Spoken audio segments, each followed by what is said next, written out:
Melihat tahi lalat kembar di tangan rekannya, dia teringat streamer favoritnya yang punya tanda serupa. Tak disangka, wanita bertopeng itu adalah rekan kerjanya sendiri, yang baginya justru terasa indah. Meski orang lain menganggap Jin Mao Mei jelek, dia yakin kecantikan batinlah yang utama. Saat bertopeng, wanita itu tiada duanya. Tubuh seksi dan tariannya begitu memikat, hingga setiap pulang kerja, dia langsung membuka siaran langsungnya dan mengirim banyak hadiah.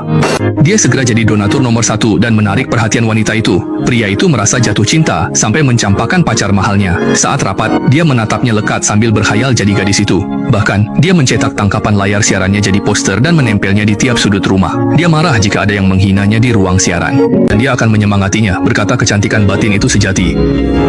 Balasan singkat wanita itu membuatnya bahagia. Ia berkhayal di panggung bersamanya sambil berbisik, "Kamu cantik apa adanya." Tapi, seorang pria merusak segalanya. Gadis itu mencintai manajer Park. Saat ia menatapnya, Junan diam-diam memperhatikannya. Namun bagi gadis itu, meski satu departemen dan berangkat pulang bareng, Wunan tak berani menyapa gadis itu. Ia hanya diam-diam menjaganya di ruang siaran langsung tiap malam. Saat makan bersama, Wunan menaruh daging panggang di dekatnya. Tapi si gadis malah fokus ke kepala departemen. Ketika gadis itu bilang menyukai seseorang di siaran langsung, hati Wunan hancur. Ia pun ingin menyatakan cinta. Usai kerja, ia menunggu di depan kantor. Tapi tiba-tiba atasannya datang menyapa. Hal itu membuatnya tidak sadar bahwa Mao Mei sudah pergi. Tapi ia malah menemukan sebuah rahasia besar. Wunan melihat kepala departemen kembali ke kantor lalu bersembunyi. Ternyata Mao Mei mengikuti kepala departemen itu. Mengira mereka selingkuh, hatinya pun langsung merasa sangat kecewa. Namun di kantor, ia tahu ternyata bos selingkuh dengan Li Meili. Dia senang karena saingannya bukan si bos. Tapi saat membuka siaran langsung, ia mendapati ada sesuatu yang terasa aneh. Saat menari, dia mulai buka baju, Wunan pun sigap menutupinya. Akhirnya streamer itu diblokir karena melanggar aturan. Wunan marah dan menyalahkan kepala departemen. Besoknya, ia menemui sang streamer untuk mengaku sebagai Yuan Biao. Namun lift memotong pembicaraannya. Malamnya, sang streamer membantu kepala departemen yang mabuk ke taksi. Wunan melihatnya, lalu membuntuti mereka dengan taksi hingga keduanya masuk ke hotel.